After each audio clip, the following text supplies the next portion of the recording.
Oi, gente, boa noite a todas, a todos. Uma alegria para a gente hoje é o quinto encontro, né?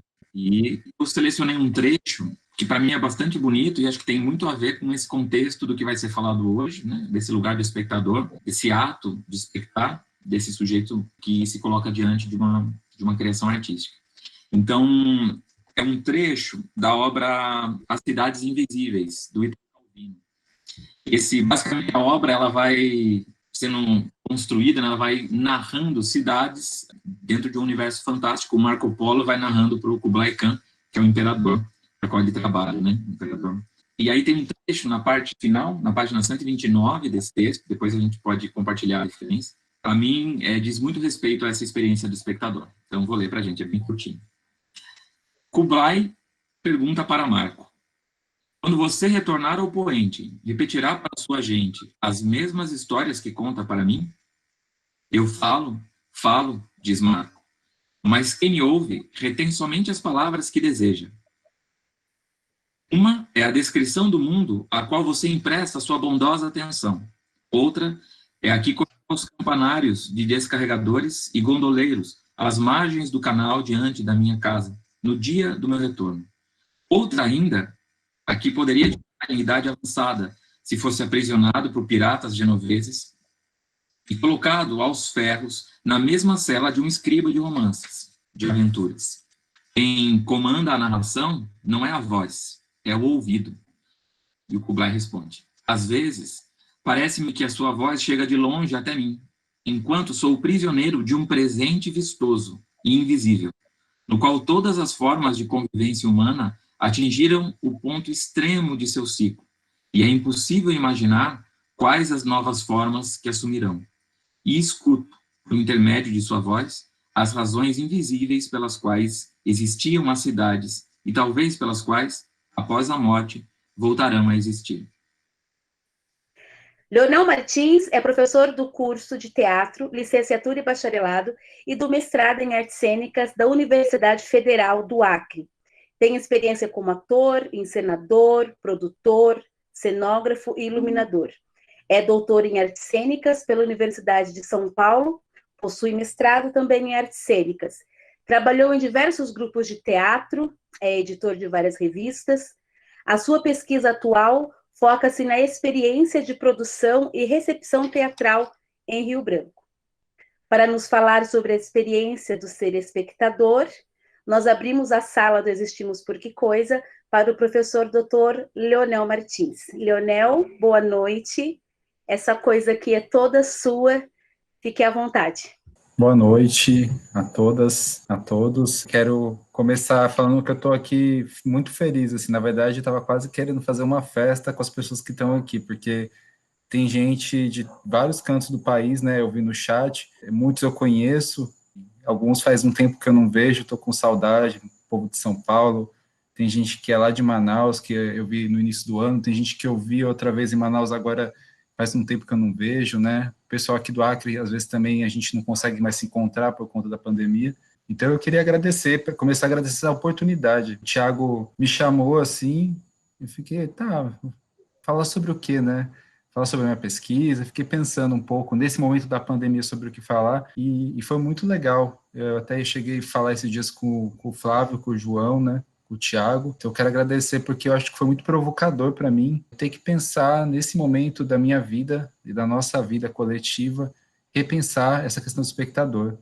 Agradeço também a Adriana, que eu já descobri que é o apelido é Drica, né? Agradecer pela mediação e pela companhia. Eu estava preocupado se alguém ia fazer a mediação. Na hora que falaram que ia ter uma pessoa mediando, eu fiquei tranquilo.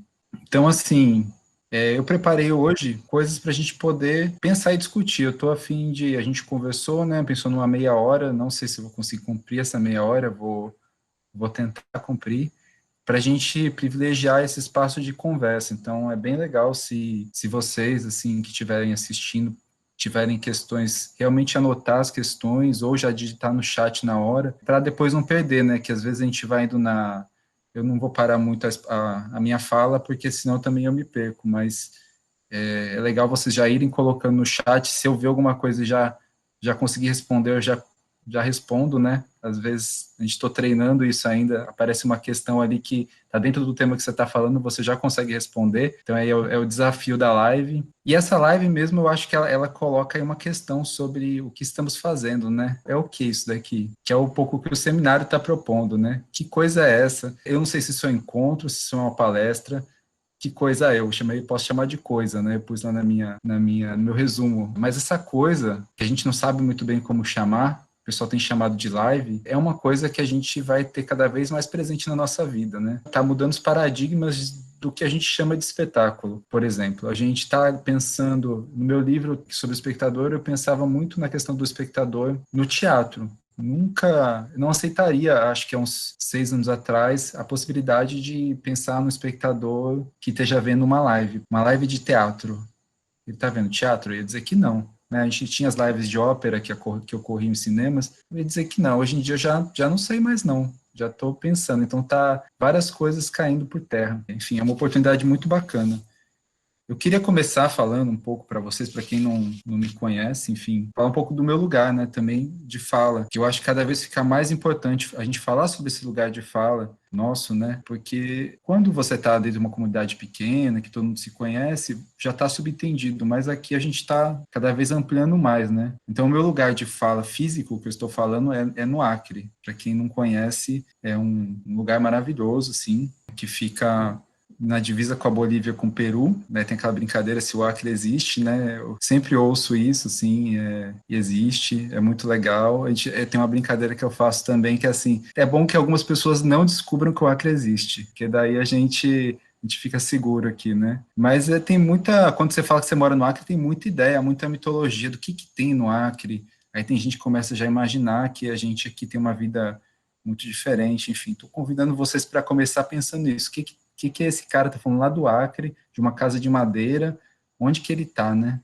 Mas tem ar-condicionado, se você reparar aqui em cima, assim, ó, tem um ar-condicionado, eu não tô no meio da floresta, apesar da minha casa ter bastante árvore. Mas eu não sou daqui, eu sou uma pessoa que eu vim para cá há 4 anos, né? Então também é importante a gente falar das nossas origens, né? Tem uma trajetória que eu nasci em São Paulo, na periferia de São Paulo, então muitas coisas da minha experiência de teatro e do lugar onde eu falo, está marcado por essa experiência de São Paulo, né, da periferia. E ser um homem branco na periferia, né?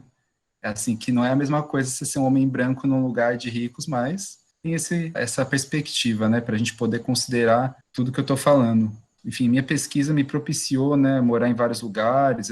A parte da minha pesquisa do doutorado foi feita na Europa, foi feita uma parte mais na França, onde eu morei, né, mas também tem uma parte na Bélgica, uma parte na Itália, na Suíça, e foi muito bacana poder conhecer, assim, e é legal depois de tudo isso vir para o Acre e descobrir que várias coisas que eu pensei tem que ser retrabalhada para a gente poder compreender, para mim poder compreender essa realidade. Às vezes a gente pensa assim, uma coisa simples que a gente estava conversando, o horário, o horário daqui é 6 horas agora, né? Aí vai fazer a divulgação, ninguém lembra que tem que colocar que é horário de Brasília. Então eu mesmo contei que eu me confundi várias vezes com lives assim, porque eu ficava na cabeça com o horário que estava lá, esquecia de fazer a adaptação para 2 horas a menos no meu fuso horário. E que é esse lugar, né, da marginalidade que a gente vive, em lugares que não são esse centro comercial, né? Fazendo esse contexto porque eu acho que tudo isso é importante, e é importante falar também dos afetos para mim, né? É importante falar para mim, por exemplo, que eu estava falando, eu conheço tatuí desde pequeno, daí quando o Thiago me fala que eles são que é do conservatório, é de Tatuí, né? Eu fiquei super contente, porque tem um carinho muito grande, né? Uma cidade que a gente tem família em Tatuí, enfim, desde pequeno eu vou para lá, e tem esse lugar do afeto que vem sendo cada vez mais importante, que a gente vem aprendendo como trabalhar esse afeto. Então, ver pessoas queridas aqui que eu não vejo há um tempo também é bem legal, porque a gente, dentro da pesquisa, da perspectiva que eu estou trabalhando, a gente vai considerando todos esses fatores, né? Todos esses fatores, eles estão ligados à nossa experiência de mundo. Então, eu não estou aqui olhando para uma tela vazia, sem ninguém. Eu sei que do outro lado da tela, ainda que eu não possa ver as carinhas das pessoas por causa dessa limitação que a gente tem ainda técnica, mas eu sei que elas estão lá, né? Eu sei que elas estão me ouvindo. e eu queria transmitir esse carinho que eu tenho por essas pessoas e por esse momento.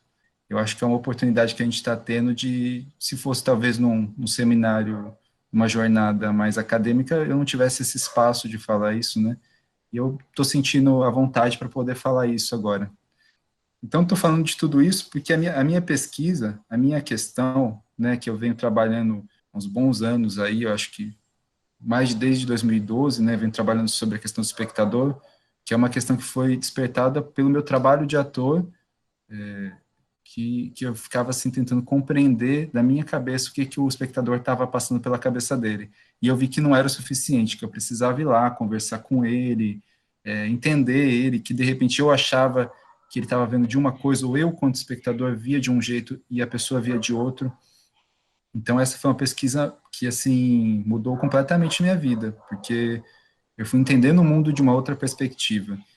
E uma das ferramentas que eu usei para entender essa perspectiva é a ferramenta da experiência, né, que é uma ferramenta, é um conceito que eu trago a partir do filósofo americano John Dewey, que ele, em 1934, ele vai escrever um livro que chama Arte como Experiência.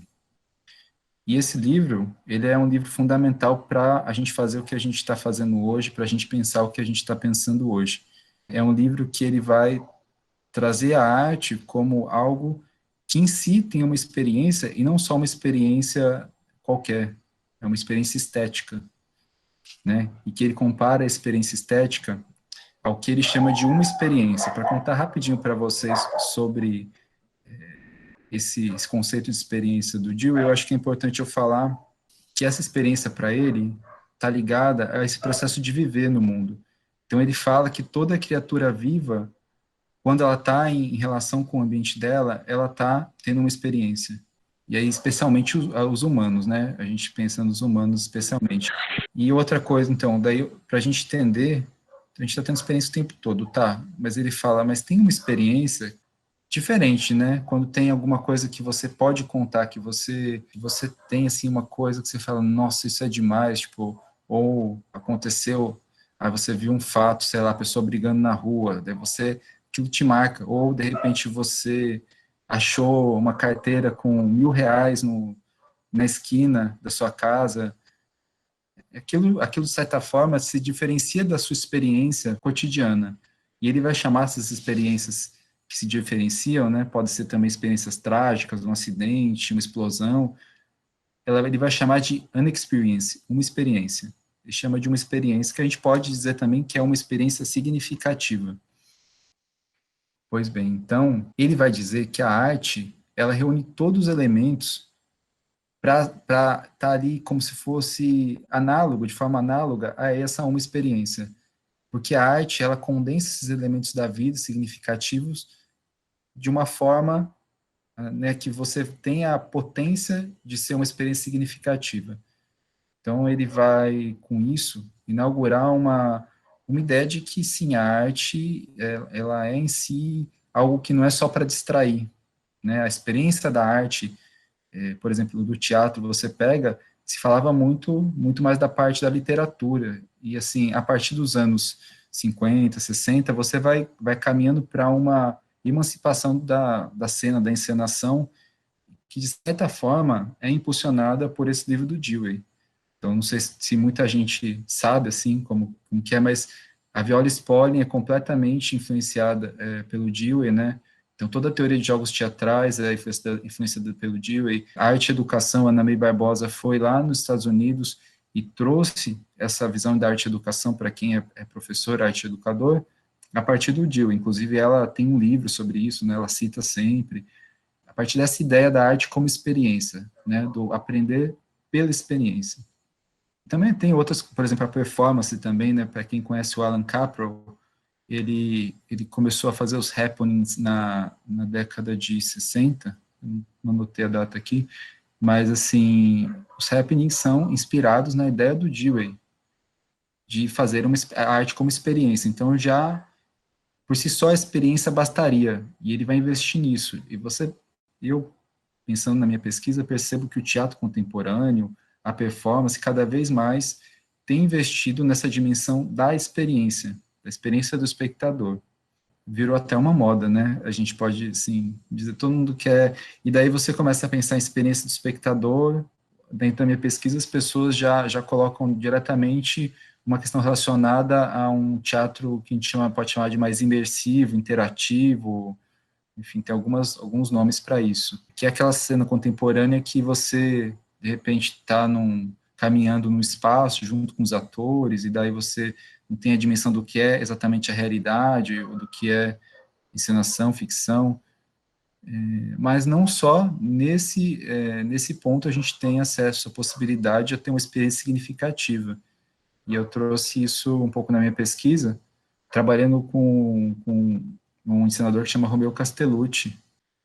Enfim, estou compartilhando assim, que daí eu fiquei com essa questão da experiência, e ela é uma questão que hoje em dia ela norteia o meu olhar, né?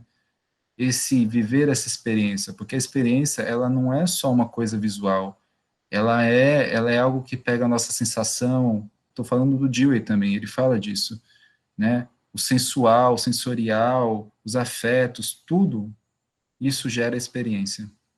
Inclusive, eu tenho uma proposta que eu estou falando aqui para vocês, talvez pela primeira vez, que é meio dialogando com o Huizinga, que é um teórico que fala sobre, tem um livro que chama Homo Ludens, que ele vai falar sobre os jogos, a capacidade de jogar ser algo que caracteriza o ser humano. E eu diria que, além dessa capacidade de jogar, algo que caracteriza o ser humano é essa capacidade de ser espectador, né? Eu desconheço qualquer animal que seja espectador. Ele pode estar olhando.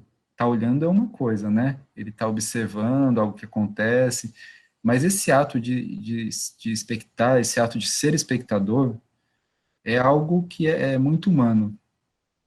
E isso não sou eu que estou dizendo sozinho, que estou inventando agora, né? Isso, de certa forma, está, por exemplo, na Metafísica do Aristóteles, que é um texto que eu usei. Talvez eu possa até ler aqui um pedaço.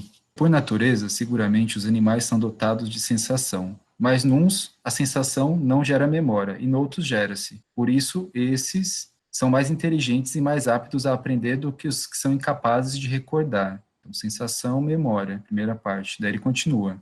Os outros animais vivem, portanto, de imagens e recordações, e de experiência pouco possuem. Mas a espécie humana vive também de arte e raciocínios. É da memória que deriva aos homens a experiência, pois as recordações repetidas da mesma coisa produzem o efeito de uma única experiência, e a experiência quase que se parece com a arte e a ciência. Na realidade, porém, a ciência e a arte vêm aos homens por intermédio da experiência. Então, pegando essa coisa bem antiga, né, do Aristóteles, eu fico pensando muito, hoje em dia, nessa relação que tem da gente quanto ser humano, essa capacidade de ativar a nossa memória. Quando a gente vê uma peça, pensando enquanto espectador, você está ativando a sua memória, não só no sentido daquilo que você viveu, mas de como você também imagina as coisas, de como você enxerga o mundo, né? Aquilo que te habita. Um grande mestre que fala, aquilo que me mora. Você está ativando isso, que para mim é uma coisa parecida com a experiência. Na verdade, eu não digo que é a mesma coisa, que é o que o Aristóteles já está dizendo. Na verdade, não é a mesma coisa. Mas a memória, quando ela gera experiência, a experiência é algo que a gente tem do ser humano, que não é aquele condicionamento do ratinho que tomou um choque e não volta lá. Isso não é experiência.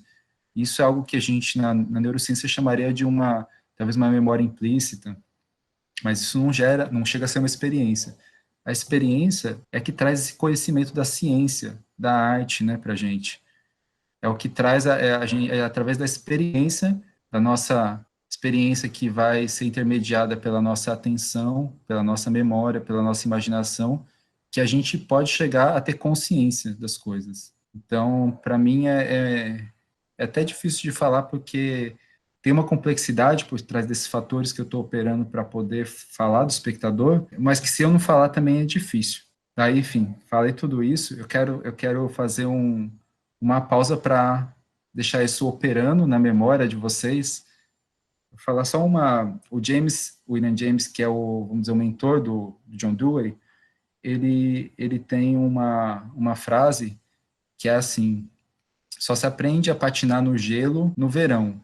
Essa frase é bem desse processo da experiência, que você fica ali tentando, caindo para patinar no gelo durante o inverno e não consegue. E no verão, quando passa um tempo, você consegue, de certa forma, organizar essa experiência e aprende a patinar no verão. No próximo inverno, você consegue patinar sem dificuldades. Enfim, então eu lancei tudo isso e agora eu quero fazer essa pausa para mostrar para vocês um pouco daqui do Acre, para vocês saberem de onde eu estou falando também. Quando eu estou pensando no espectador, eu já não estou mais pensando hoje em dia no espectador só de teatro de caixa preta, de caixa fechada, né? Então eu vou pôr aqui para vocês uma apresentação e uns pedaços de vídeos. Daí eu vou comentando um pouquinho.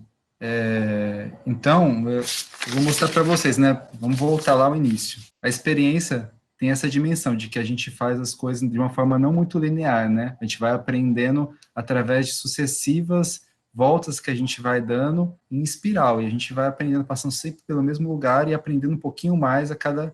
Então, eu vou voltar lá para o tema anterior, né? Que eu sei que as pessoas sempre têm, assim, uma ideia de do nosso trabalho aqui no Acre. Enfim, quero que cada um pense agora como que vocês acham que a gente se reúne, o local que a gente se reúne com o nosso grupo de teatro. Aí eu vou pôr agora uma fotografia aqui, de um dos primeiros encontros, do anfiteatro que a gente usa. Então, assim, aí fica as questões para cada um pensar. Era o que você tinha pensado? Não era? É um espaço que é um teatro caixa fechada, né? Geralmente a gente usa esse espaço, que é um anfiteatro que tem aqui da universidade para ensaiar. Mas a gente também tem a possibilidade a gente tem um parque zoobotânico aqui que às vezes a gente também consegue usar ele, né? Usar a floresta. Só que isso é um aprendizado, porque a gente não tem isso, né? Eu não tenho isso, por exemplo, na minha experiência de formação. A gente está nesse aprendizado. Mas, em geral, a gente faz trabalhos em salas fechadas, né? Vocês estão vendo, é uma sala, eu acho que, como deve ter no Brasil inteiro, uma sala legal, grande, ampla, com ar-condicionado, paredes brancas, um quadro branco lá atrás. E aqui é uma foto da peça, que é uma peça que a gente fez que chama Vereda da Salvação, que a gente montou aqui. Tem iluminação dentro do possível, né? Que a gente não tem iluminação do jeito que a gente gostaria. E aqui é uma das ações que a gente faz de formação de público, que é justamente fazer as pessoas experimentarem, né, o fazer teatral para poderem se formar como espectadores. Aqui é uma turma que a gente teve ano passado de adolescentes. Eu vou pôr um vídeo.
Vou só falar o que é, né? Esse primeiro vídeo que eu mostrei é do Santo Daime, que é um ritual que surge aqui no Acre, né? Com o mestre Irineu Serra.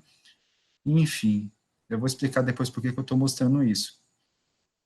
Eu vou mostrar agora um outro, que também derivado do Santo Daime, vamos dizer, né? Vem do mesmo mestre Irineu, só que se organiza de uma outra forma, que é a barquinha. Eu vou pedir para vocês observarem nesse vídeo que eu vou mostrar, se vocês acham elementos cênicos dentro desse vídeo. Elementos cênicos e se vocês acham esse papel do espectador. E daí a gente está procurando, né? Eles não dizem que é um elemento cênico, nem que é o papel do espectador. Eu tô querendo procurar isso com vocês.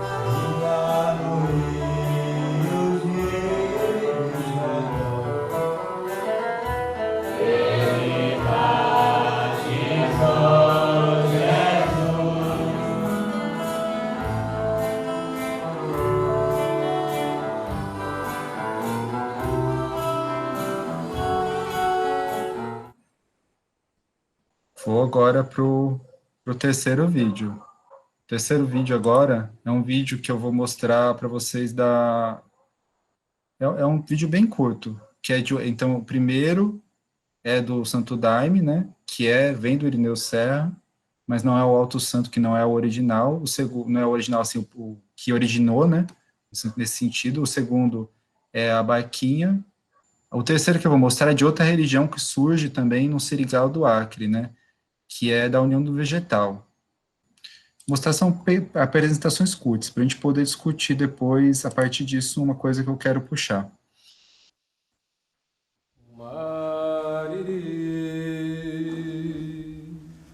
Com a chacrona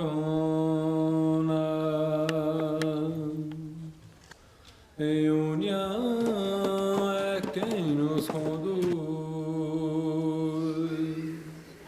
é o Mariri. Esse vídeo ele tem só um pedacinho mesmo, né, daquela primeira parte que é o ritual. Não sei se vocês conseguiram ver, é um ritual feito em volta de uma mesa, com um arco, tem uma pessoa na frente cantando, né, fazendo a chamada, e as outras estão em volta em um semicírculo, né. Na verdade tem gente atrás também, acaba sendo um círculo completo. Então essas são 3 religiões que, na verdade, que surgem aqui, né, na região do Acre, e todas elas têm como princípio o trabalho com o daime, ou vegetal, ayahuasca, né? Todas elas trabalham com isso. E mesclam vários tipos de culto católico, com outras coisas, assim, né? Com culto afro, com indígena. Então tá, quarta coisa agora que eu vou mostrar. Um pedacinho do festival Mariri, dos Yawanawás, que é um trailer que eles colocaram no YouTube.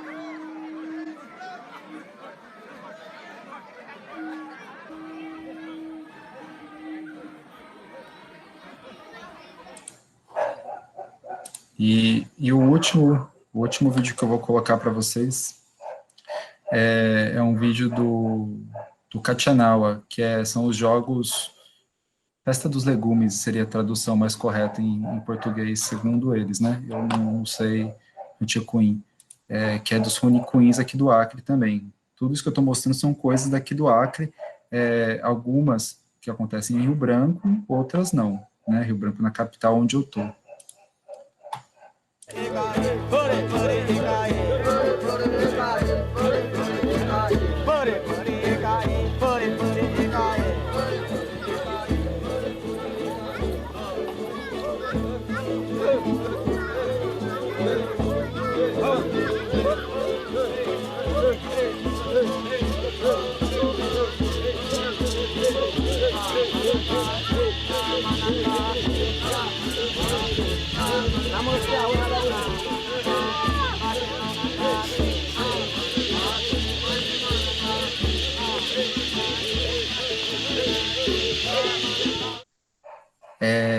Por que que eu mostrei tudo isso? Porque é isso, você imagina uma pessoa que vem de São Paulo com um referencial de teatro, vai fazer a pesquisa de doutorado lá, com cena contemporânea, no Festival de Avignon, na França, onde tem as coisas assim, eu acho que mais eurocêntricas, não sei se é possível ser mais eurocêntrico que aquilo, e quando você cai de volta no seu país, e você começa a olhar de um jeito diferente, e perceber a teatralidade que tem nesses outros coisas que acontecem na nossa vida.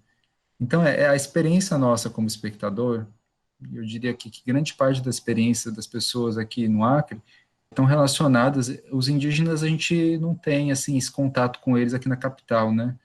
Eu acho que seria mais pensando, talvez, as pessoas da própria aldeia indígena, né?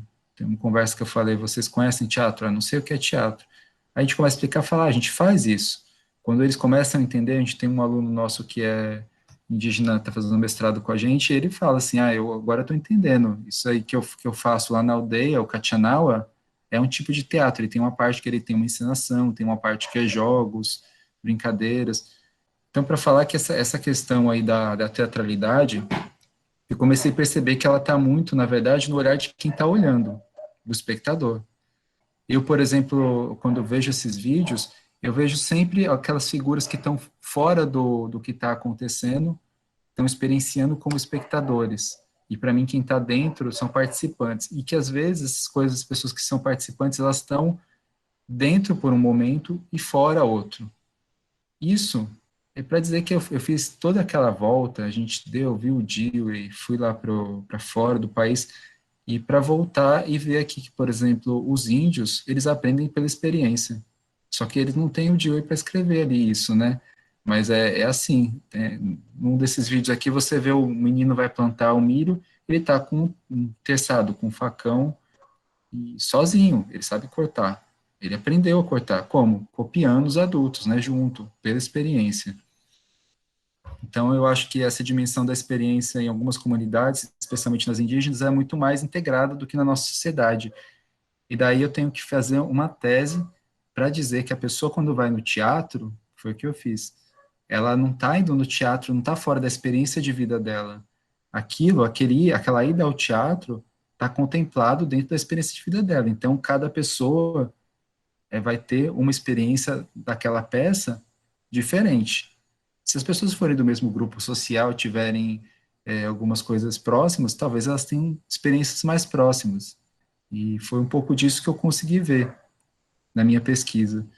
E daí vindo para cá agora, o que eu tenho pensado, tentado pensar aí para que eu acho até que a minha ideia é não ficar falando muito mais, eu tenho umas coisas anotadas aqui, mas a minha ideia é mais poder responder e escutar, poder saber as questões, falando, esse cara tá louco, tá falando, não entendi nada que você falou daquilo lá do espectador, enfim, bem aberto assim mesmo para poder trocar, mas assim, falando que quando a gente acontece algumas coisas na nossa vida, por exemplo, a pandemia, coloca a gente num lugar de repensar tudo na nossa vida.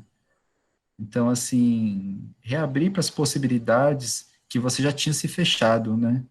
E eu acho que essa dimensão de poder experienciar tudo que de novo, como se fosse novo, né? Olhar para esses rituais que são lindos, assim. Eu mostrei o vídeo, no vídeo vou comentar da barquinha, por exemplo. A barquinha, eles têm 3 atos, 2 ou 3 atos, eles chamam de atos, né? Dentro do ritual deles. E eles têm, eu fico pensando, tem uma cortina que abre. Não sei se vocês separaram, na hora que eu pedi lá para vocês olharem, tem os santos lá atrás, estão todos montados, e tem uma cortina que abre. E você tem, em geral, as religiões são em formato circular. Então, sempre uma pessoa está observando a outra. Tem uma coisa de as pessoas elas estão ali participando e observando ao mesmo tempo. É uma coisa muito instigante para mim nesse momento assim pensar no espectador desse ponto de vista, né, em teatralidades mais expandidas, sempre tomando esse cuidado de dizer quem está dizendo que é teatral sou eu enquanto espectador, enquanto pesquisador, porque para quem está vivenciando o ritual, por exemplo, é um ritual, é a religião. Então, assim, a gente tem que sempre tomar esse cuidado, que a Josette Ferral, que é uma teórica francesa, fala disso. Ela fala, quem está, por exemplo, num café observando as pessoas passarem, tá vendo teatralidade, às vezes, num acontecimento, um casal de namorado brigando, mas a teatralidade tá para quem está vendo, para quem tá lá brigando, aquilo é briga, não tem, né, não tem graça. É um pouco essas provocações assim, que eu queria trazer, e para a gente também poder sair da caixinha do teatro mais tradicional, mas ao mesmo tempo também não descartar esse teatro tradicional, porque o que acontece no mundo, às vezes a gente assume polaridades, né, mas o que acontece no mundo, em efeito, do que eu estou compreendendo, é que as coisas são muito múltiplas, né, e assim, sempre que você polariza, o negócio perde a força. Então, a experiência de algumas pessoas, depois eu posso até falar, tem um espetáculo, não posso falar agora, tem um espetáculo que chama Cour d'honneur, que é de um senador francês que chama Jérôme Bel, e ele fez um espetáculo falando das memórias das pessoas que assistiram espetáculos no Festival de Avignon. E tem uma mulher que viu uma Antígona, do Jean Vilar, e assim, e ela fala de um jeito que é lindo, ela fala que aquela Antígona, ela viu com 18 anos, ela tinha 70 anos quando ela fez o espetáculo, se eu não me engano, mas era coisa assim. E aquela Antígona acompanhou ela a vida inteira. Então era um teatro tradicional, feito num palco grande para muitas pessoas, mas ela fala que aquela Antígona, cada vez que ela tinha uma dificuldade na vida dela, ela chamava Antígona, chamava aquela força daquela mulher que resistiu, né, à tirania dos homens, a tudo, para fazer aquilo que ela achava certo. E ela chamava essa força, e ela disse que várias vezes essa força veio e ela conseguiu atravessar as dificuldades. Então, esse poder do teatro transformador, que talvez a gente não tenha mais pensado tanto nisso, mas ele está em todas as formas de teatralidade para mim, né? E eu acredito que cada um vai achar a sua forma de ser despertado, de se transformar a partir das teatralidades. Eu acredito muito nisso. Enfim, é um pouco isso que eu queria falar. Estou disponível aí para questões. Tem uma questão para você que chegou aqui lá do início da sua fala, quando você começa a falar sobre essa nossa forma de agora, né? Há 6 anos atrás você não pensava nesse espectador que pode estar online, né? E você cita a ópera, inclusive. E quando você cita esse trecho, chegou uma pergunta. E eu gostaria. O Christian, você está aí? Christian Cambruzzi?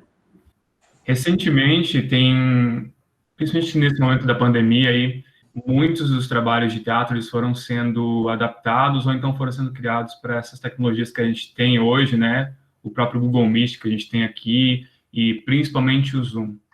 Por exemplo, lá no Simpla já tem vários espetáculos que estão acontecendo pelo Zoom e que foram exatamente feitos para o próprio Zoom, né? Além daqueles que estão sendo adaptados, que estão sendo passados por lives, pelo YouTube, pelo Instagram, por exemplo. O que você poderia falar sobre esse ato de expectar num momento que eu estou sendo mediado por uma tecnologia que eu estou distante dos atores ou do performer, enfim, ou do bailarino? É bem provocadora a sua questão, bem difícil de responder. Eu acho que principalmente, assim, por a gente não... Eu sou de uma geração que eu não nasci não sou igual aos milenais, que são da era digital já, né? Já nasceram com o celular na mão.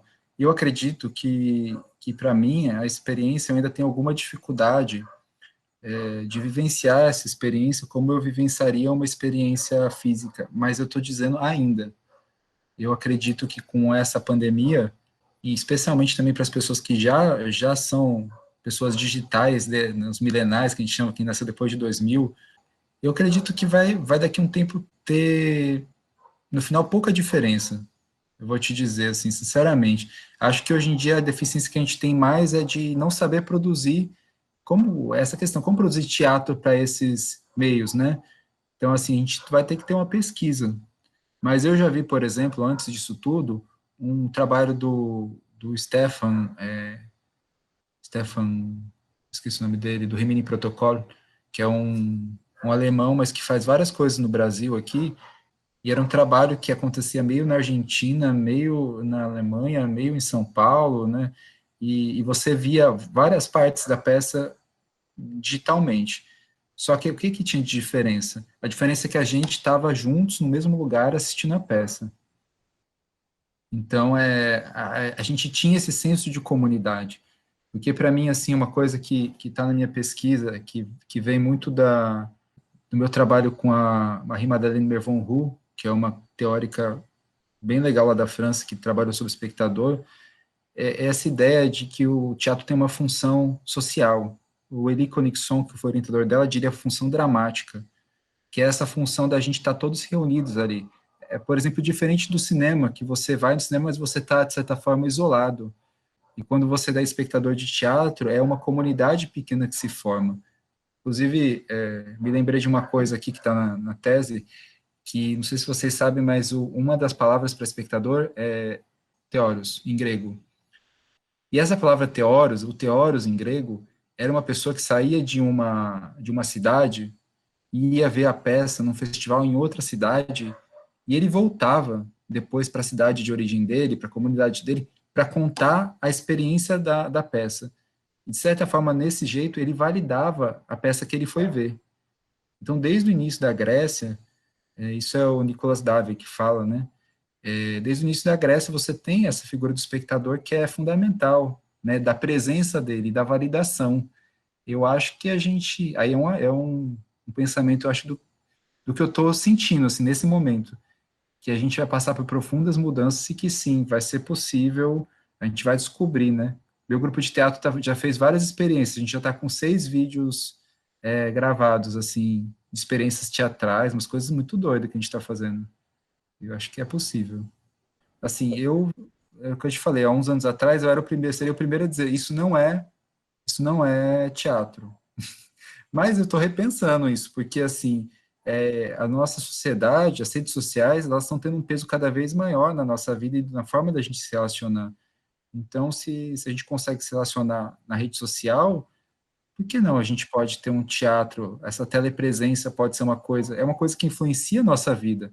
Você pensa, às vezes você lê uma coisa, fica chateado de verdade. Se você lê um comentário, às vezes, um post de alguém, aquilo faz parte da nossa experiência e pode ser tão significativo quanto algo que a gente vivencie corporalmente. E eu ainda acho que é diferente, mas isso também pode ser uma limitação minha por conta da minha geração, tenho, né, consciência.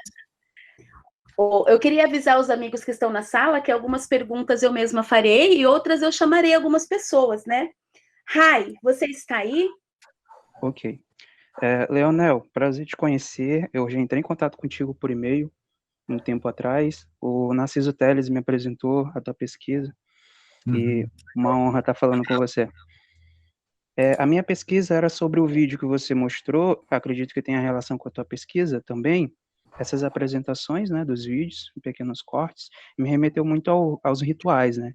E o ritual me lembrou, né, Jerzy Grotowski.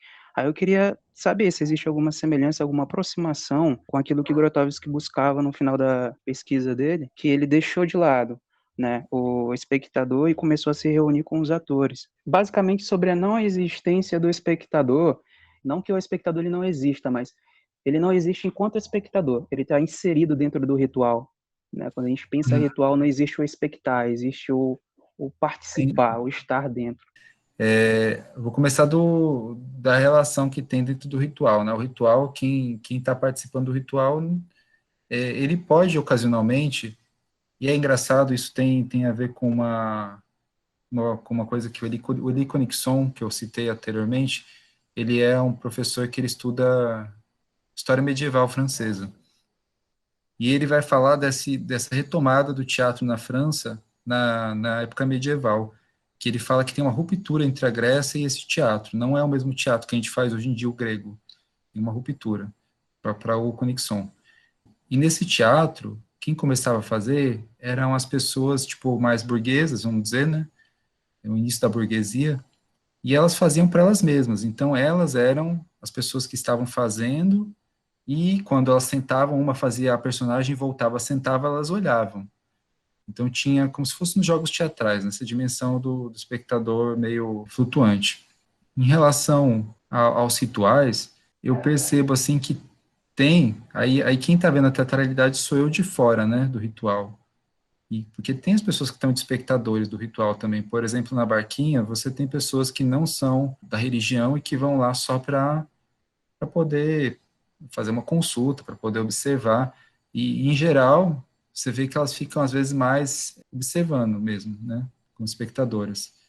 E dentro do ritual tem umas questões que são... tem a pessoa que está cantando, por exemplo, que está com o foco da atenção, daí quando ela senta, daí vem aqui fala, mas é difícil de falar que eles estão como espectador, eles estão ali numa experiência, às vezes de fazer, às vezes de não fazer, né, que não necessariamente é de espectador. Aí eu acredito, falando do Grotowski, eu acredito que o Grotowski, ele foi se distanciando do teatro porque ele foi se interessando por essa parte mesmo do ritual. E quando você fala de ritual, para mim, você está falando de uma conexão com uma energia superior, né, consigo mesmo, com uma energia, outra energia, que eu creio que o teatro trabalha com essas energias. E daí eu creio que sim, tem uma relação entre o Grotowski, dessa última fase dele, né, que a gente conhece menos porque ela é mais reservada, justamente por ser mais ritualística, e esses rituais, acredito que tem a ver. Inclusive, a gente tem algumas experiências aqui que são bem próximas do ritual, mas são teatrais, assim. Eu já vi experiências tem um grupo que chama Jabuti Bumbá aqui, que faz que é tipo um boi bumbá, só que de jabuti, podia até ter trazido um vídeo deles, e que eles às vezes servem o daime para quem está assistindo, às vezes tem essa relação. E você vê que as pessoas estão assistindo, mas elas estão dentro do ritual completamente. É uma questão aí que é difícil de responder. Eu acho que é o que eu estou podendo responder agora. Não sei se respondeu, mas é isso. Fernando, você está aí, Fernando? Sim, estou aqui. Leonel, a minha pergunta é sobre, voltando para o início da tua fala, pensar na questão política do espectador. A gente conversou já um pouco sobre o livro A Política do Espectador, lembra? Né, que a gente Sim. falou sobre essa ideia. Como é que você vê essa ideia da política do espectador nessa dinâmica do teatro ser apresentado à distância, online, e a participação do espectador? Como é que você vê tudo isso? Assim, existe essa interação política nessa dinâmica? Eu não consigo formular uma pergunta assim que, sabe? Não, mas eu acho que eu entendi a questão. Assim, realmente é difícil, né? Só para quem não sabe, ele está citando um livro, acho que não tem em português, né? Tem?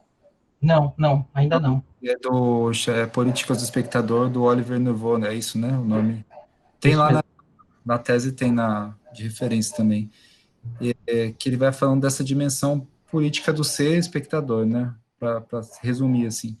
Eu acredito, né, que a gente ainda não sabe, porque é tudo muito novo. Mas eu acredito que é possível, sim. Porque, inclusive, se você pensar, hoje em dia, as pessoas vão, até no último encontro aqui, não, no penúltimo encontro, o Thiago estava me relatando que as pessoas aqui no chat já começaram a fazer um grupo, já estavam se falando, elas estavam se organizando. Eu acredito que sim, as pessoas aos poucos vão entendendo como, a partir desse novo dispositivo de interação da telepresença, de como ser político. Na verdade, já sabe isso, né? Se você pensar essas grandes manifestações que a gente está tendo hoje em dia, né, contra racismo, né, principalmente, mas contra também a homofobia, contra a xenofobia, contra o machismo, são reuniões que elas são organizadas a partir da telepresença e elas muitas vezes resultam em eventos presenciais, mas elas são organizadas a partir dessas redes sociais, uma coisa que há 10 anos atrás a gente não imaginaria, 15 anos atrás. Eu estou bem animado, viu? Estou achando que sim. Estou achando que talvez a gente até possa dinamizar mais ainda essa força política e esse lugar político do espectador nesses novos recursos que a gente vai ter. Porque, por exemplo, para fazer um seminário desse aqui, para a gente se encontrar todo mundo, seria impossível se não fosse dessa forma. E pensa quantas coisas. Eu vi aqui, a Aline agora saiu, acho. Mas estava a Aline, que a gente trabalhou junto numa coisa, a Aline Ferraz, que é que é minha colega lá da USP, a gente trabalhou junto numa coisa lá do Formação de Público há uns anos atrás, num projeto que eu estava pesquisando, e a gente se reencontra, e agora, com essas lives, a gente pode se ouvir novamente, pode se falar novamente. Imagina, ela faz uma peça, me chama, eu posso depois debater a peça dela, e a gente pode organizar coisas a partir disso. Eu acho que a gente ainda não tá sabendo como fazer exatamente, mas tem uma potência, assim. É o que eu acredito, né? Abriu novas possibilidades que a gente não estava pensando, né? É. Porque encurtou caminhos, né? Tudo isso. Isso é interessante a gente pensar agora. Mas eu acho que mais efetivo, sabe, que essa questão da telepresença, eu acho que é a questão da gente estar em casa mesmo. Falando da experiência, né, o Benjamin falava um pouco disso e o Dewey também fala de um outro jeito. Que esse mundo, essa vida maluca, corrida que a gente tem, que a gente vê 10 séries, 20 filmes, e a gente tem que falar com não sei quem, tem que não sei o quê, ela não dá espaço para a experiência acontecer, que a experiência ela precisa de tempo, ela precisa de espaço, ela precisa que a gente esteja na condição de ser atravessado por essa experiência.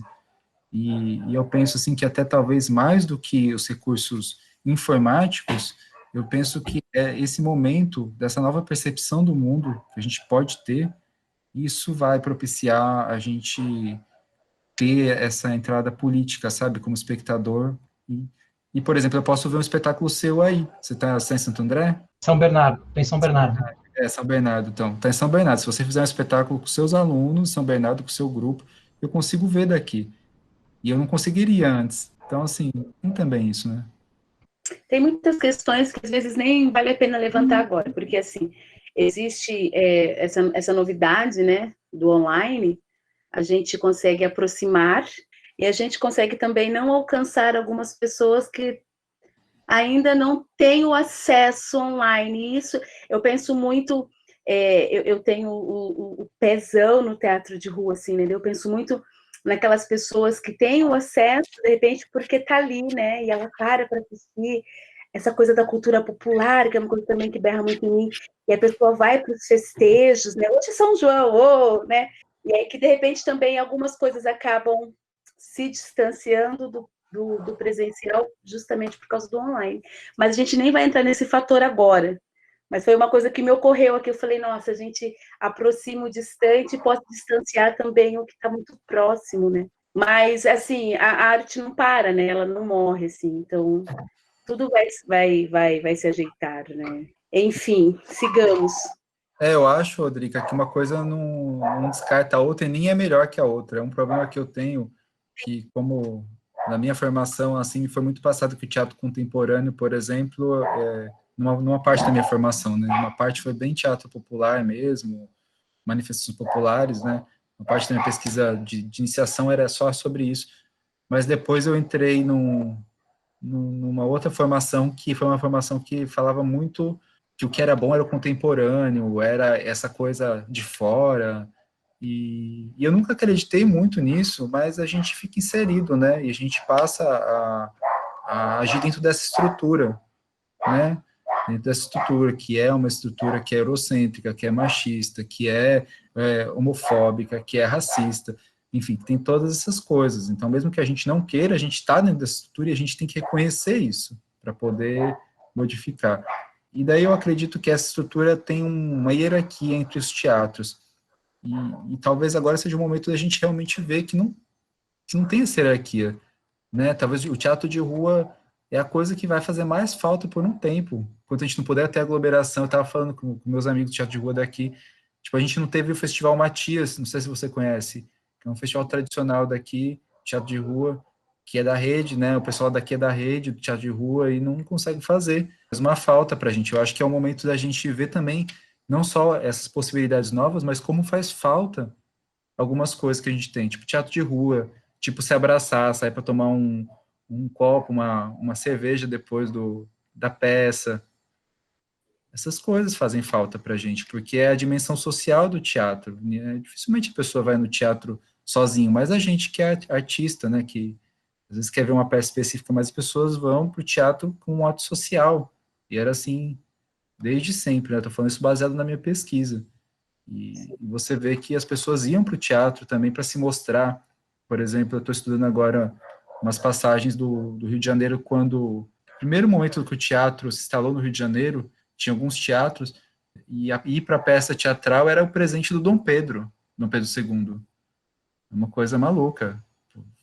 Era um lugar importante de ser visto, né? E de se ver, de fazer as conexões. Eu acho que a gente talvez tenha a oportunidade de retomar essa importância, essa função social do teatro. Eu sou bem otimista. Edson Pinto. É com você, Edson. Prazer, Leonel. Tudo bem com você, né? Eu vou fazer só um comentário até mais rápido, porque ele está um pouquinho paralelo, mas agora com o tema da EAD, ele vai se encontrar bem. Durante 2 anos, eu fui tutor de uma das turmas da universidade no curso de formação de professores em artes cênicas. E ali tinha algumas pessoas que eram responsáveis por esse polo, e como nós tínhamos a formação na UNB a cada 6 meses, eu encontrava esse pessoal lá. E eu não sei se você tem contato com esse pessoal lá, se ainda existem esses polos, se você faz utilização desses espaços, você conhece? Não, na verdade, o curso encerrou já, né? Mas uma das pessoas está aqui na sala, que é a Marília Bonfim. Fala aí, Marília. Oi, Leonel. Eu fui aluna da primeira turma de teatro do curso da UAB-UNB, também igual você. Eu fui tutora da última turma que se formou em artes cênicas, né? E agora o curso não possui mais, né? O que nós temos e começamos agora no início do ano, eu falo nós porque a gente passou tanto tempo na UNB, já se sente em casa, né? Mas eu não tenho mais vínculo com eles, só acompanho o trabalho porque sou muito fã. Então, nós temos alunos aqui em Rio Branco apenas do curso de música, mas não temos mais artes cênicas e nem artes visuais. Eu perguntei à equipe de Brasília por que o curso não continuou e eles argumentaram por isso, porque eles iam para lugares onde não havia o curso. Como a Universidade Federal do Acre já oferece o curso de artes cênicas, então não tem motivo para eles oferecerem EAD, né? Okay. Eu acho que se o Leonel até quiser fazer algum comentário, Leonel, sobre a EAD, esse processo de formação. Como eu te falei, né, a gente é formado dentro de algumas estruturas, né? E uma estrutura que eu fui formado, uma estrutura muito crítica ao sistema EAD. Mas eu acredito hoje em dia que é uma criticidade sem conhecer, né? Foi muito legal que na última defesa de TCC do curso de teatro aqui, que a Marília estava orientando, não sei como que fala, eu participei, eu sou amigo da Júlia, né, que é a coordenadora lá da Artes Cênicas da UNB, à distância. Então, eu acho bem legal o trabalho que foi desenvolvido pela UNB, especialmente, que é o que eu conheço mais, né? Eu fiz curso de tutor à distância da UFSCar, então eu conheço um pouco também da UFSCar, mas não atuei. Eu acredito que vai ser agora essencial para esse momento que a gente está vivendo, que agora a gente vai utilizar várias ferramentas, a gente vai ter que aprender e valorizar, né? Que é um trabalho que muita gente deu sangue ali para poder ir para frente, para poder pensar. Posso falar? Eu acho que é isso. Certo. Outra questão que eu gostaria que você comentasse, nessa questão da experiência entre o espectador e o ator que está em cena, nós temos aí, talvez como uma mediação, o diretor. Até que ponto você acha que o diretor ele vai conduzir essa experiência do espectador? Ou você crê que ele monte o espetáculo, mas a experiência do espectador ela é única dele e independente daquilo que o diretor propôs, por exemplo? O Edson, então, eu acredito, o Barba tem um artigo dele que está na revista Sala Preta, que ele fala dessa visão, né, do diretor, que é o primeiro espectador, e que às vezes ele ficava se colocando, e se eu fosse tal pessoa, se eu fosse o Brecht, se eu fosse não sei quem, ele vai pirando nessa figura, e no final ele vê que é ele mesmo como espectador que está dando essa versão, né, esse molde para a peça. Então, ele está moldando a partir da estrutura da percepção e da experiência dele. Alguns diretores têm essa ideia de que ele vai montar a peça e que os espectadores todos vão ver a peça como ele montou. E a gente sabe que isso não acontece, né? Igual quem fala, é o mesmo processo do falante. Quem fala está pensando às vezes de falar uma coisa, mas quem escuta pode escutar uma outra completamente diferente. Então, eu inclusive, estou tentando falar ser mais claro possível, mas da multiplicidade de pessoas, de experiências aqui nessa sala, pode ser que eu entenda. E daí é isso, daí a pessoa vai ter que lidar com isso, e o que não servir, joga fora. E eu acredito que o diretor, quando ele vai com essa ideia de que ele tem o controle, ele, em geral, ele se ilude. Eu diria que ele é iludido. Vou continuar. Fabiana, pode ir. Bom, Leonel, prazer.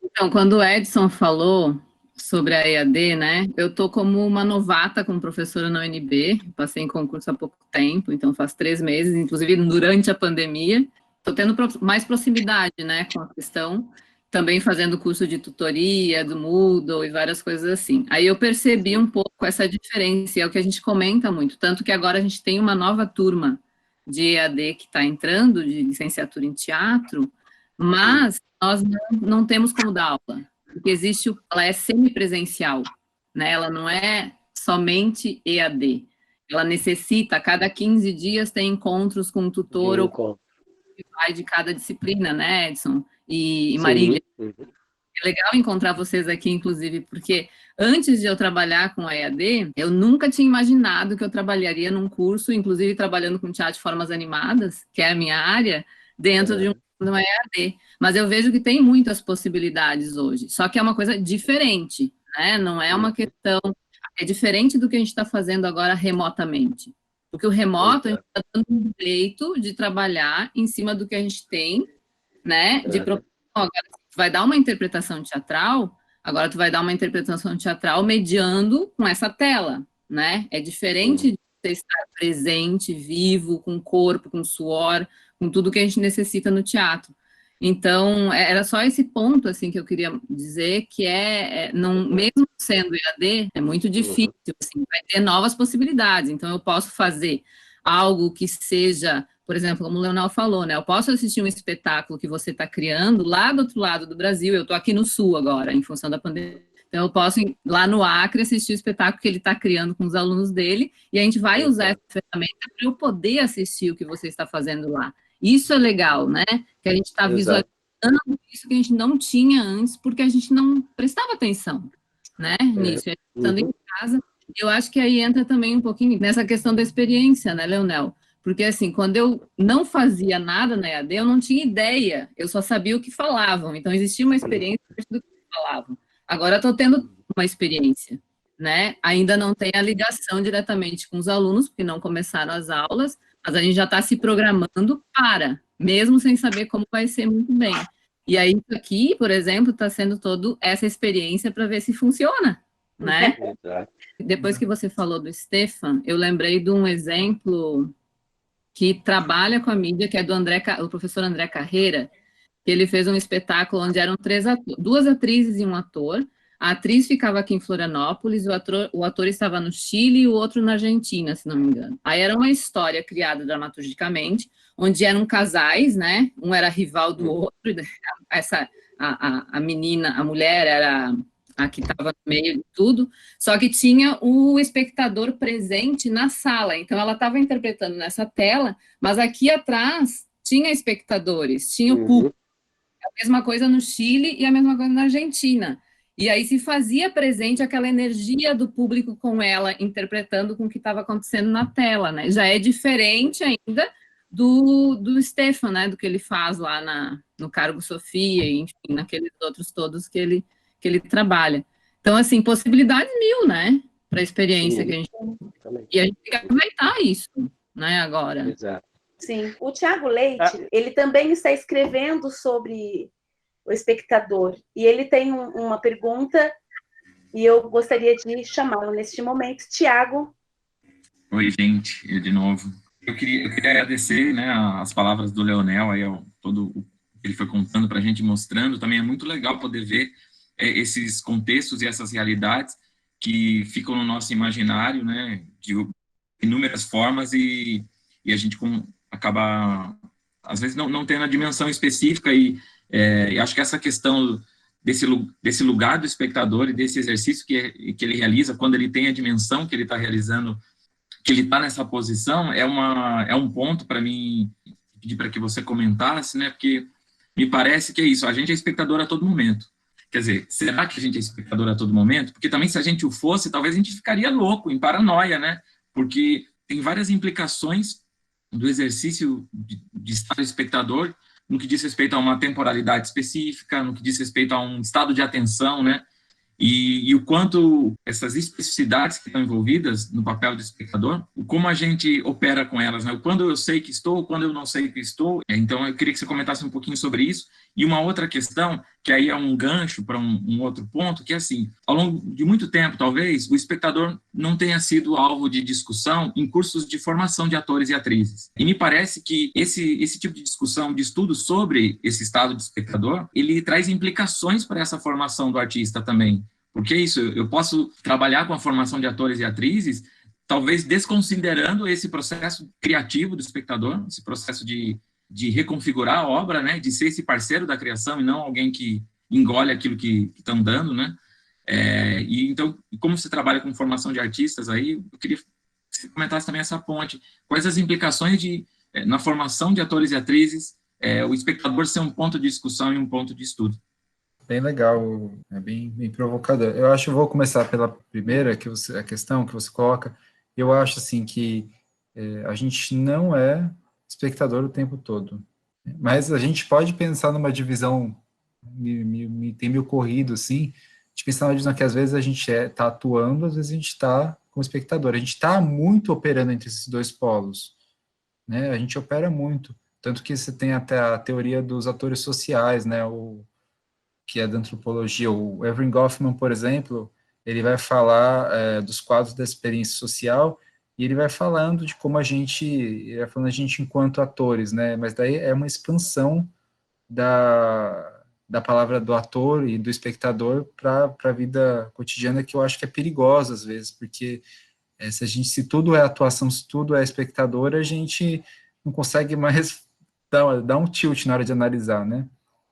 Mas também tem momentos que a gente claramente sabe que a gente está observando. Por exemplo, quando você senta na beira de um lago e fica observando as coisas acontecerem, ou quando você está mais num momento contemplativo, né? Você está, como a Josette Ferral traz no artigo dela, você está sentado num café e você está observando aquilo acontecer, as pessoas passando. Você está se colocando nessa posição de observador, de contemplar e de produzir sentidos a partir daquilo, das sensações que chegam, né, dos sentimentos.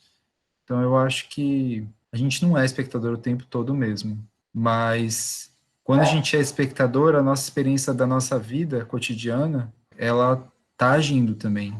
Então, ao mesmo tempo que a gente não é espectador o tempo todo, essa experiência da vida nossa, ela está o tempo todo com a gente. Então, quando a gente vai no teatro, quando a gente está observando, por exemplo, uma discussão, muitas pessoas estão observando a sala hoje. Não estão interagindo, algumas estão interagindo, né? Estão observando, estão nesse lugar de espectador, de poder... Não, eu estou aqui para observar, né? Para poder vivenciar a experiência dessa forma. Acho que isso é bem legal. E a gente... No meu livro eu falo um pouco disso, que a gente nega esse lugar de espectador, né? Nega. Primeiro, a gente nega, a gente não sabia... A gente tem umas questões bem interessantes que a gente pode comentar. Primeira questão, a gente naturaliza esse lugar do espectador. Daí eu fui estudar, daí você descobre, por exemplo, que tinham pessoas que eram pagas para poder dizer a hora que era para bater palma, né? A hora que era para assobiar. E elas eram pagas, por exemplo, a ópera, hoje em dia, tem momentos bem específicos para você aplaudir, né?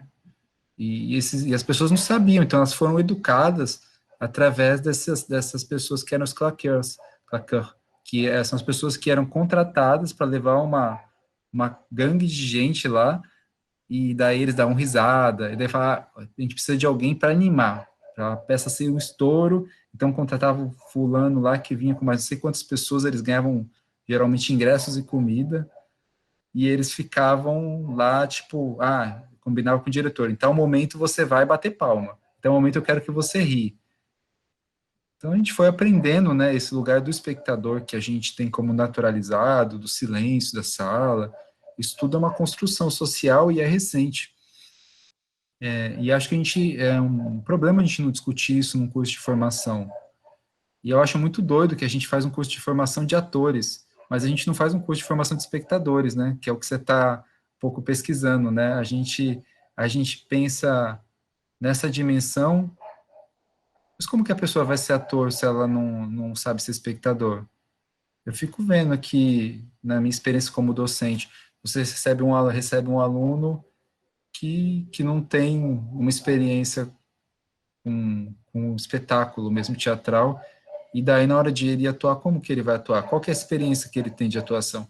Daí é outra coisa interessante, que eu percebo muito aqui, mas também em São Paulo isso existia, que a experiência de atuação está muito ligada à escola e à igreja, que é os lugares que basicamente todo mundo tem acesso, né? Qualquer lugar público, qualquer lugar aqui de Rio Branco tem que ter uma escola. Não tem posto de saúde, não tem polícia, não tem asfalto, tem nada, mas tem um professor, inclusive a gente deu aula para professores do Parfor, que é uma coisa maravilhosa. O professor pega, ele tipo mora na comunidade, ele anda 5, 6 dias de barco para poder chegar na escola que ele dá aula, né? Isso é uma realidade do Brasil, que o Brasil não conhece, né? Mesmo lá em Manaus, eu estive em Manaus agora, antes da pandemia, e daí eu fui para o Catalão, que é um lugar, é uma comunidade flutuante. Você pega, as pessoas vão, o professor tem que ir passar a semana lá, que assim, as pessoas precisam ir para lá e ficar lá, assim, os professores ou eles vão e voltam no fim de semana. Eu falei isso para dizer justamente que essas comunidades longe, como que a gente vai fazer para formar as pessoas como espectadores, como atores? Uma teoria que eu tenho adotado, que é muito baseada na ideia do Projeto de Formação de Público de São Paulo, é que as pessoas precisam, e também na ideia da Ana May Barbosa, da proposta triangular, as pessoas precisam em todo momento ver, né, fazer a fruição, ter a prática também e ter a contextualização histórica. Então, eu acredito muito nisso. E acredito que dentro desse papel, por isso que eu estava falando, a escola é fundamental, porque se você pega uma comunidade, como eu falei, do Catalão, que nem é tão longe fisicamente de Manaus, mas é longe, é outro município, tipo, você tem que pegar um barco, tem que atravessar o rio, tem que pegar no porto um carro, financeiramente é difícil. Se você pega Feijó, que é 300 e poucos quilômetros de Rio Branco, não dá para a pessoa vir para Rio Branco para ver teatro. Então, a escola vai ser o principal lugar de contato. E daí eu acho que tanto nas escolas, quanto nos cursos de formação de professores, a gente precisa ressaltar essa importância de você dar ferramentas para a pessoa fruir a arte, que é um pouco que a Ana May já trazia, baseado já no Dewey, né? Que se a gente não fizer isso, não tem outro jeito, não. Não vai chegar não vai ter um teatro no meio da aldeia, mas tem uma escola. Toda aldeia, aqui no Acre, praticamente todas as aldeias que são mais próximas, tem escola indígena e tem os professores indígenas que fazem formação com a gente. Leonel, deixa eu falar uma coisa. É engraçado como 2 horas elas conseguem voar, assim. E eu acho que tem 2 perguntas. Bom, todas as perguntas são importantes, por favor, gente. Mas é que eu estou lendo aqui as perguntas e eu percebo que algumas você já foi falando. E tem 2 que eu achava importante, de repente, a gente falar sobre. Pode ser? Tem uma pergunta que é do Nome de Campos, ele diz assim: quem são as pessoas aqui no Brasil falando sobre essa experiência de teatro hoje em dia, pensando em ritual e entendendo o espectador, relacionando com vivências indígenas ou afro? Aí ele segue perguntando: quem te inspira? Eu acho que, na verdade, a gente precisa ter mais pessoas pesquisando isso. O que me inspira é muito a realidade, assim, sabe? E é uma dificuldade de conseguir material, achar material aqui. A gente está na peleja. Uma das pessoas que tem um livro que está pesquisando uma coisa que é mais ou menos, estou até aqui, tem o Zeca Ligiero, que eu acho que a Amanda falou, tem esse livro aqui, Teatro das Origens. Dá para ver? Está na minha estantezinha aqui dos livros que eu estou acompanhando. Se você quiser saber mais sobre o teatro do Acre, tem esse livro aqui, que chama Cidade em Cena Floresta, da professora Socorro Calisto, mas é difícil de... Olha, eu não planejei isso, estava aqui, tá, gente? Eu tô lendo, né? São as coisas que estão lendo. Eu tô lendo. Vou pegar tudo aqui. Peraí, vai cair minhas coisas todas. Tem esse livro aqui, que é o Amazônia, do Márcio de Souza, que ele também tem um livro bem legal, que é o Galvez, Imperador do Acre. O Márcio de Souza é um escritor que ele é amazonense, e eu acho que essas pessoas vão inspirando a gente a pensar outros lugares, né? O Zeca é também professor do nosso programa de pós-graduação, que a gente acabou de fundar. Agora, em 2019, a gente fundou o primeiro programa de pós-graduação em artes cênicas aqui da região norte, e a gente tem agora também, foi fundado um programa lá no Maranhão, de artes cênicas, que eu acho que inclusive a Michelle participa. Então, a gente está tentando criar coisas a partir da realidade, eu acho que é um pouco isso, para mim.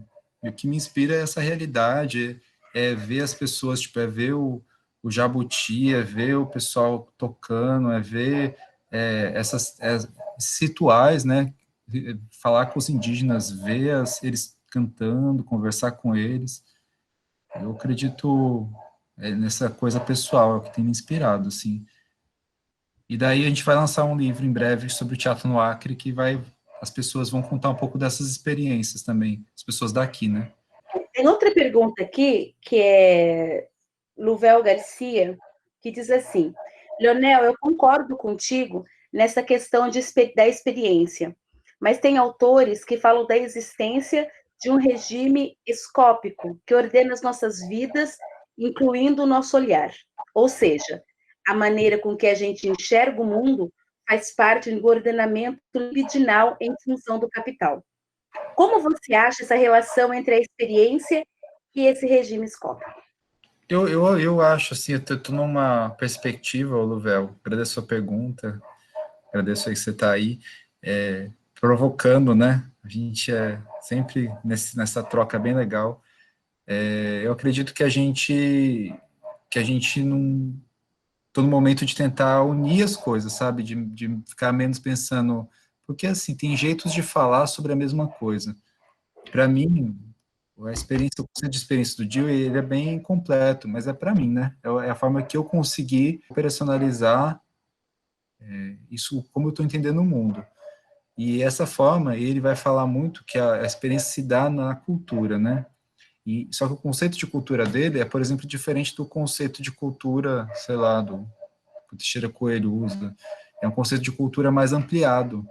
Ele vai falar que a cultura é tudo praticamente, né? É esse meio que a gente vive, inclusive com o social. Então, assim, eu sou de uma linha de pensamento, me incluo numa linha de pensamento que a gente vê as influências do social, desse mundo político, e também do ambiente como influências decisivas para a experiência.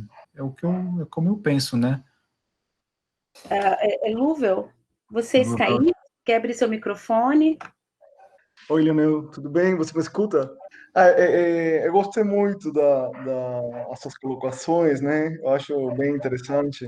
Quando eu estou te falando dessa questão do regime escópico, tem a ver precisamente com essa ideia de que o mundo, a maneira como as pessoas enxergam o mundo, já faz parte de um ordenamento libidinal dos núcleos de poder. Ou seja, a maneira que eu olho a uma criança tem a ver com um ordenamento social que faz com que eu considere que essa criança se enquadra em determinados padrões sociais. E eu me pergunto se essa lógica de pensamento, onde o olhar está inserido dentro de uma perspectiva de que faz parte desse ordenamento social que está em função do capital, ela poderia ser considerada também num espectador teatral, ou seja, a maneira que eu enxergo o teatro faz parte desse ordenamento social, desse ordenamento político. Eu diria que com certeza, inclusive pelo Joey, porque se a gente está dentro de uma sociedade, a gente representa essa sociedade lá. A Mervan Hu, ela fala uma coisa bonita, que é como se por trás da cena teatral tivesse a cidade. né, tivesse tudo que acontece. A gente às vezes pensa que por ser um espaço fechado ele está separado da cidade, mas não. Eu diria que sim. Eu desconheço esses termos que você trouxe, ô Luvel. De quem que são? Só para mim saber. Bom, tem o Brea, tem questões que são tratadas por Deleuze, por Guattari, alguns autores também da Bolívia, aquele grupo que eu pesquisei lá na Bolívia, no Peru. Pois é, ó, nem veio aqui em casa, hein? Chegou na Legal, mas é legal a gente conhecer. Eu acho até que assim uma das coisas que eu estou pensando é como a gente procurar outros conceitos, né? Porque a gente usa. Eu acho que o conceito de experiência ele é um conceito amplo, mas de qualquer jeito, o John Dewey ele é norte-americano, né? Como a Sim. gente procurar também, eu acho que descolonizar, decolonizar, eu prefiro o movimento anticolonial, esse nosso discurso, né? Essa nossa teoria pegar pensadores latinos, pensadores indígenas, né? Você vê o Krenak falando as coisas com uma clareza e com um aparato totalmente próprio de teoria, né? Eu acho que é isso, a gente tem que aprender. O Krenak, que me perguntou lá de inspiração, o Krenak é uma grande inspiração. Aqui a gente tem o Joaquim Maná, que é um indígena bem legal. Eu acho que os indígenas têm me inspirado muito. E o movimento também afro, toda essa questão do feminismo, eu acho que eu estou lendo essas coisas, assim, sabe? A Djamila, estou lendo essas coisas, isso tem me ajudado bastante, assim. Eu quero agradecer, Leonel, a sua presença, por essa contribuição, né? Eu acho que esse encontro, esse distanciamento nos aproximou de uma forma muito bonita. Então, eu quero agradecer a sua contribuição, agradecer a sua presença. Muito obrigada pelo encontro de hoje. Eu me despeço aqui. Tiago e João, agora é com vocês, e depois a despedida do Leonel. Queria agradecer muito, Leonel, por estar com a gente, por topar compartilhar um pouco dessa experiência, da sua pesquisa com a gente, né? A gente tinha conversado um pouco antes desse contexto do encontro, a gente se falou um tempo atrás, mas bem brevemente, agora poder estabelecer um vínculo maior, assim, poder trocar mais ideias, foi muito bonito hoje, e a todo mundo que pôde compartilhar aí, botar suas questões, enfim, acho que é isso, só tenho a agradecer, e muito obrigado, viu, muito obrigado a todos e a todas. Joãozinho? Oh, é muito lindo, Leonel, maravilhoso, um prazer imenso conhecê-lo aí, ontem a gente trocou uma ideia, depois eu falei pro Tiaguinho, quem tem que chamar o Leonel para vir tomar um sorvete aqui na Palácio de novo, que ele tomava quando era criança. Ele nos revelou ontem, Drica. E muito obrigado pela generosidade, pelo cuidado, por toda a atenção, por todo o começo afetuoso, né, que você fez. Achei muito, muito bonito. Muito obrigado. Eu queria, ela sempre faz isso, né? Mas às vezes a gente faz isso pouco com ela. Agradecer imensamente a Drica, porque, né? Hoje foi talvez a última dessa primeira parte da jornada da mediação da Drica. A partir de semana que vem a Tejas, nossa outra super parceira que entra na cena aí, fazendo a mediação, dando um descanso, um respiro para a Drica. Mas a Drica a gente convidou ela e, prontamente ela topou, né, e super Eu sou fofa. Nossa, maravilhosa, Drica, maravilhosa. Então, Drica, obrigado, sempre arrasando demais, sempre sendo, né, maravilhosa. Boa noite para todas, todos. Leonel, que satisfação, que bacana.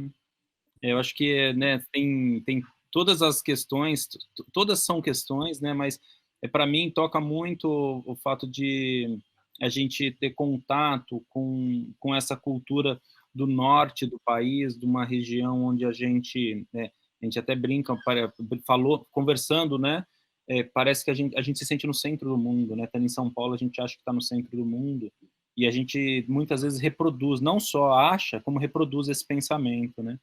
Então, para as pessoas que têm a oportunidade de conhecer o Acre, Rondônia, né, diversas cidades do norte do país, e ver como é vasta, rica e grandiosa a nossa cultura, e se a gente está numa perspectiva de ampliar os nossos referenciais, rompendo com, inclusive, o eurocentrismo, eu acho que é um lugar para a gente observar, né? São pessoas para a gente ouvir, né? E para a gente descobrir quem a gente é de fato. Então, eu tive a oportunidade de estar em 2 momentos. Faço voto, inclusive, que o Festival Matias de Teatro volte a acontecer, para que, né, quem sabe, a gente volte a estar por aí. Então, eu queria te agradecer imensamente pela contribuição, por estar aqui com a gente, trazendo essa referência, evidenciando este lugar para a gente que está aqui no centro, no falso centro do mundo. Valeu mesmo. Leonel, suas considerações?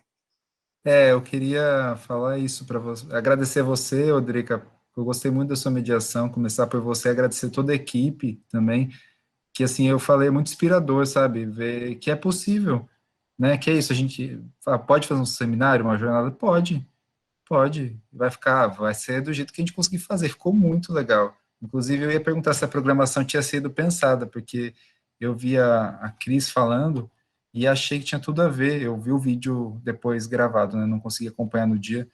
E eu tenho uma ligação com a Cris, porque eu, enfim, trabalhei ali próximo do Lume, do pessoal de lá, e tenho um carinho muito grande. E depois, agora vem a Maria Lúcia, que é outra pessoa que eu tenho um carinho muito grande e que é uma referência nessa área da pedagogia teatral, que é uma pessoa, uma inspiração. Então, quero agradecer aí pela generosidade de vocês e de todo mundo que está na sala, porque se não fosse todo mundo que está na sala, é muito legal que está aqui. Eu estou vendo o Antônio, a Lúcia, minha amiga aqui de Rio Branco, a Marília, o Luvel, que está lá em São Paulo, a Michele, o Fernando. Eu não estou vendo, tem mais um monte de gente, a Claudiane que eu falei. Assim, é muito bom estar com vocês. Agora, minha vontade era abrir uma sala de bate-papo para fazer uma festa, se fosse possível. Muito bom, estou me sentindo muito acolhido, tá? Grato aí a todos. E fico disponível se vocês quiserem me acessar no Facebook, meu codinome é Léo Carneiro. Então não é Leonel, ninguém vai achar. Se quiser mandar e-mail, pode pôr Leonel Martins Carneiro, que acha, @gmail.com. Aí eu vou respondendo conforme for possível.